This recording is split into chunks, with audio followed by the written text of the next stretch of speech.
안녕하세요. 오늘은 모듈식 실과 정보교과 수업 도구 코드에 대해서 알아보겠습니다. 저는 전주 성북초등학교 교사 엄태상입니다. 소프트웨어를 가르치는 실과 정보교과에서 교사의 역할은 어떤 역할일까요? 학습 콘텐츠를 준비해서 우리班만을 위한 소프트웨어 콘텐츠를 준비하고 학생들이 작성한 코드를 분석하고 피드백을 해줄 수 있어야 되겠죠? 또 학생이 진행하고 있는 활동에 대해서 철저히 분석하고 적절한 지원을 해줘야 될 것입니다. 그런데 우리가 수업을 하고 있는 정보 수업의 교실은 이렇게 지원해야 할 학생들이 너무도 많은 상황입니다. 코들 코스웨어를 이용하면 학생들이 어느 활동을 하고 있는지, 얼마나 진행하고 있는지, 어느 곳에서 정체하고 있는지를 분석하고 교사로 하여금 적절하게 지원을 해줄 수 있도록 합니다. 이런 강력한 코스웨어가 있다면 정보 수업을 운영하는데 더욱더 다채롭고 역동적이게 운영할 수가 있겠죠. 그래서 오늘은 코들에 대해서 한번 알아보고자 합니다. 코들의 특장점을 먼저 이야기해 보려고 하는데요. 코들은 정보 수업에 이용할 수 있는 콘텐츠와 수업을 지원하는 여러 가지 도구와 기능들을 제공하고 있습니다. 먼저 모듈형으로 수업을 구성할 수 있기 때문에 기존의 수업 콘텐츠를 가져와서 새롭게 구성하거나 새로운 콘텐츠를 제작하는 데 용이합니다. 보시는 것처럼 블록 단위로 수업을 만들어서 그 순서를 조정하고 수정할 수가 있습니다.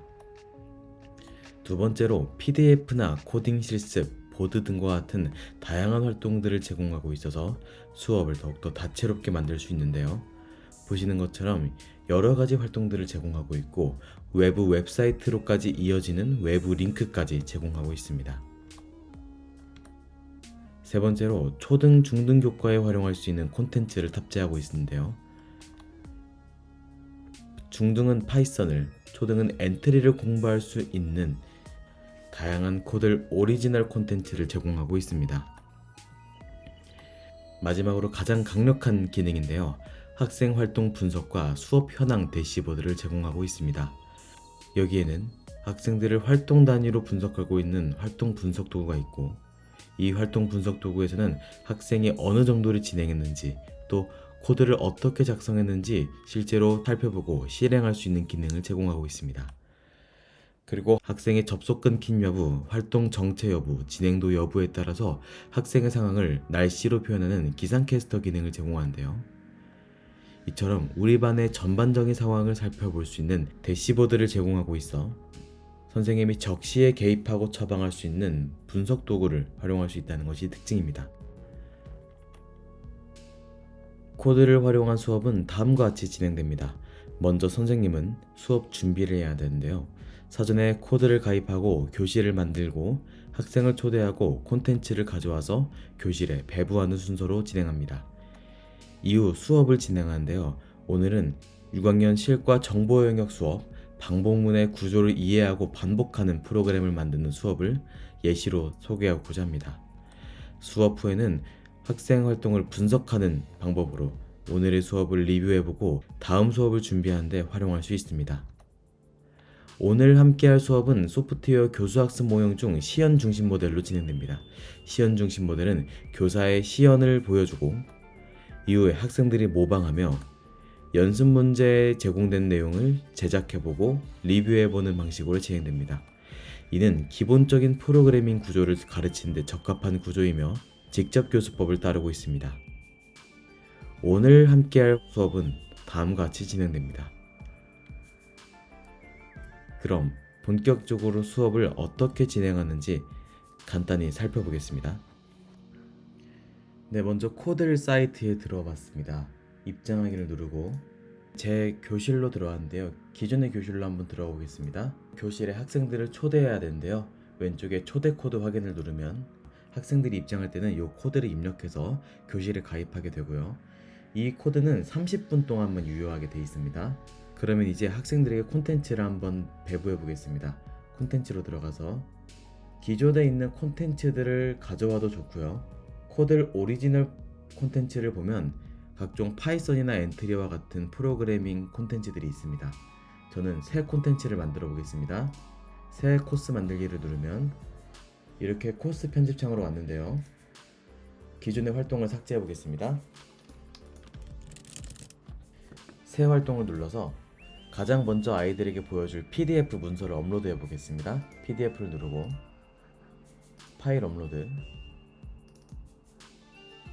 이렇게 PDF 문서를 불러왔습니다.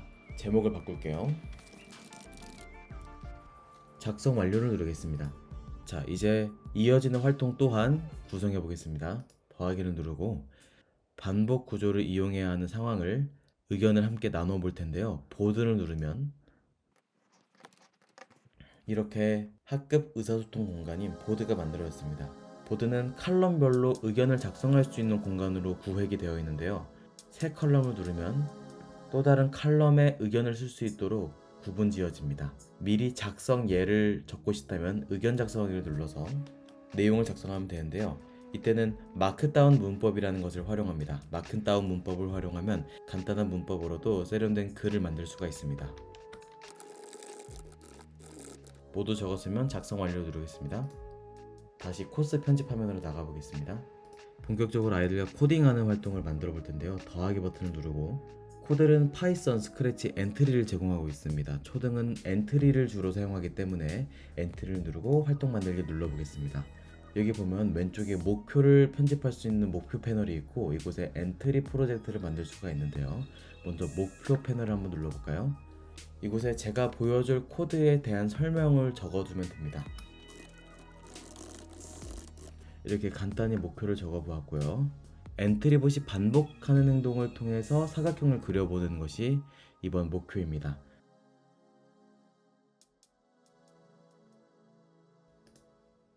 시작하기를 누르니까 엔트리봇이 사각형을 성공적으로 그리는 걸 확인할 수가 있네요. 이렇게 시연을 보이는 활동을 통해서 반복 구조가 어떻게 진행되는지를 학생들에게 먼저 지도를 한 뒤에 이 코드를 기반으로 모방하게끔 만들면 됩니다.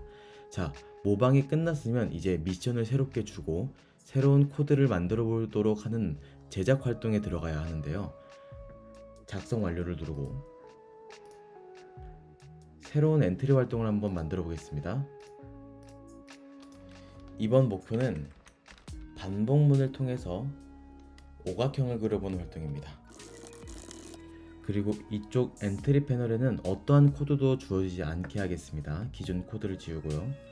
이렇게 백지 상태에서 아이들이 편집할 수 있도록 만들어 주겠습니다. 작성 완료를 누르겠습니다. 자, 이제 마지막으로 오늘 배운 내용을 정리하는 퀴즈를 만들어 보겠습니다. 퀴즈를 누르고 연습 퀴즈를 만들어 보겠습니다. 객관식 문제, 주관식 문제, 그리고 글자 수가 제공되는 주관식 문제를 만들 수가 있는데요. 저는 오늘 글자 수 제공이 되는 주관식 문제를 만들어 보겠습니다. 문항 제목은 적절한 구조 찾기입니다. 문항 발문은 신호등과 같이 같은 행동을 계속해야 하는 경우 이용해야 하는 구조는 이라고 적고 그 안에는 주관식 입력칸을 넣겠습니다. 그 아래는 새로운 본문을 입력하겠습니다.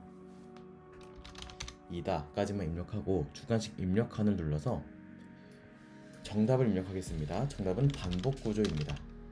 그리고 자리 표시자에는 비읍 기역 지읒이라고 입력하고 이대로 넣기를 누릅니다. 됐습니다. 이제 이걸 토대로 아이들은 이 문제로 오늘 배운 내용을 평가할 수 있겠네요. 작성 완료를 누르겠습니다. 오늘 아이들과 함께할 콘텐츠가 만들어졌습니다. 코스 정보를 저장하고 방금 만든 코스가 새 코스로 들어와 있는 걸 확인할 수 있습니다. 배부를 누르고 제가 수업할 교실에 배부하겠습니다.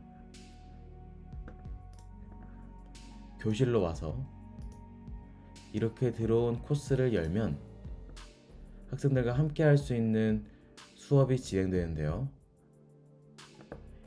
수업 시간에 이 일련의 활동을 통해서 아이들은 수업을 따라오게 됩니다. 모듈형 실과 정보교과 수업 도구 코드를 이용해서 다채롭고 역동적인 정보 수업을 운영해 보시기 바랍니다. 지금까지 코드를 소개한 저는 전주송복초등학교 교사 엄태상이었습니다. 감사합니다.